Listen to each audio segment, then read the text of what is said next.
अस्सलाम वालेकुम, मेरा नाम नाजिश बशीर है और मैं M2 मार्केटिंग से हूँ। और जिस टॉपिक पर आज मैं डिटेल्स शेयर करने जा रही हूँ वो ये है कि रजिस्ट्री क्या होता है और रजिस्ट्री आपको कैसे मिलती है, यानी कि किस प्रोसेस से गुजरने के बाद आपको रजिस्ट्री मिलती है और उसके बाद अलॉटमेंट लेटर आपको कैसे मिलता है। तो चलिए सबसे पहले हम आते हैं कि रजिस्ट्री क्या होती है। रजिस्ट्री बेसिकली ये है कि गवर्नमेंट के डॉक्यूमेंट्स में जो प्रॉपर्टी आपने ली होती है किसी से भी, वो गवर्नमेंट के डॉक्यूमेंट्स में आपके नाम हो जाती है। ठीक है, इसके बाद आते हैं कि रजिस्ट्री आपको कैसे मिलती है। रजिस्ट्री 4 मराहिल से गुजरने के बाद आपको मिलती है। ये 4 मराहिल यानी कि 4 स्टेप्स कौन से हैं? सबसे पहले आता है फर्द इशुएंस, उसके बाद आती है फी पेमेंट, उसके बाद आती है हायरिंग और एंड पे आती है रजिस्ट्रेशन। सबसे पहले हम लोग पहले मरहले की बात करते हैं फर्द इशुएंस। फर्द इशुएंस बेसिकली 30 या 35 मिनट का एक मरहला होता है और इसमें होता क्या है, सबसे पहले आपकी नादरा वेरिफिकेशन होती है।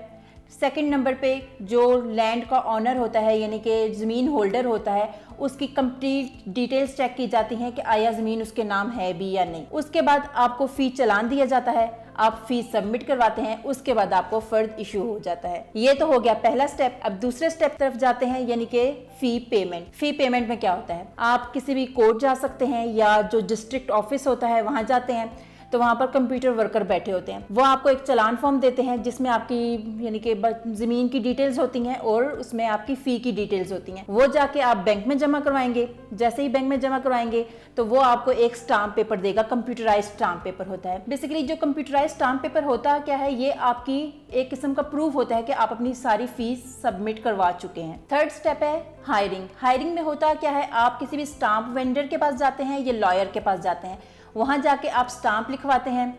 स्टाम्प बेसिकली होता क्या है, एक किस्म का एग्रीमेंट होता है जो कि लैंड ऑनर है, प्रॉपर्टी ऑनर है और जिसको वो लैंड या प्रॉपर्टी सेल कर रहा है, उनके दोनों के दरमियान एक एग्रीमेंट होता है जिस पे वो सारी इन्फॉर्मेशन लिखी जाती है जो कि फर्द पे लिखी जाती है।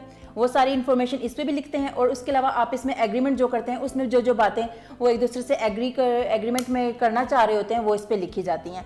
ये तो हो गया थर्ड प्रोसेस कंप्लीट। इसके बाद आते हैं हम लोग फोर्थ स्टेप की तरफ। फोर्थ स्टेप क्या है, रजिस्ट्रेशन। रजिस्ट्रेशन कैसे होती है, आप रजिस्ट्रार के ऑफिस जाएंगे, आपके जितने भी डॉक्यूमेंट्स हैं आप सारे डॉक्यूमेंट्स वहां पर सबमिट करवाएंगे। जब आपके डॉक्यूमेंट सबमिट हो जाते हैं तो उनकी सबसे पहले ऑनलाइन वेरिफिकेशन होती है।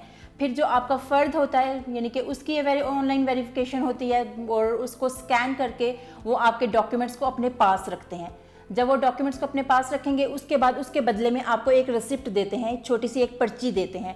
बेसिकली वो उस टाइम पे आपकी रजिस्ट्री होती है। जब वो पर्ची आपको देंगे तो आपने वो अपने पास रखनी है और उसको 30 दिन के बाद वापस जाकर वहीं पर जमा करवाना है। जब 30 दिन के बाद आप वो जमा करवाएंगे तो उसके बदले में आपको आपकी पूरी फाइल मिल जाएगी, आपकी प्रॉपर्टी की, आपकी लैंड की, जो भी चीज़ आपने खरीदी है उसकी फाइल मिल जाएगी और उस फाइल में आपका प्लॉट नंबर भी लिखा होता है। ये हो गई कि आपको रजिस्ट्री कैसे मिलती है। ये पूरा प्रोसेस कंप्लीट हो गया आपकी रजिस्ट्री लेने तक का। इसके बाद आते हैं हम अलॉटमेंट की तरफ। अलॉटमेंट कैसे मिलती है, आपके वो जो रजिस्ट्री के पेपर्स हैं, क्योंकि रजिस्ट्री तो आपको मिल गई है, आप लैंड ऑन कर रहे हैं, तो जिस हाउसिंग सोसाइटी में आपने अपना प्लॉट लिया है आप उसी हाउसिंग सोसाइटी के ऑफिस जाके अपनी रजिस्ट्री जमा करवाएंगे। फिर रजिस्ट्री को पहले वो चेक करेंगे, उसको वेरीफाई करेंगे। जब उसकी वेरिफिकेशन हो जाती है तो उसके बाद वो आपको एक अलॉटमेंट लेटर देते हैं। जब वो आपको अलॉटमेंट लेटर मिल जाता है फिर उसके बाद आप उस पर कंस्ट्रक्शन स्टार्ट करें या आप अपना नक्शा पास करवाएं, वो आपकी मर्जी है। तो ये होता है अलॉटमेंट लेटर आपको मिल जाता है। रजिस्ट्री कैसे मिलती है, ये सारा प्रोसेस यहाँ पर कंप्लीट हो जाता है। और मजीद कोई इन्फॉर्मेशन या कोई क्यूरीज या कोई क्वेश्चंस हो आपके इस बारे में तो आप हमारे दिए गए नंबर पे हमें कांटेक्ट कर सकते हैं। Thank you.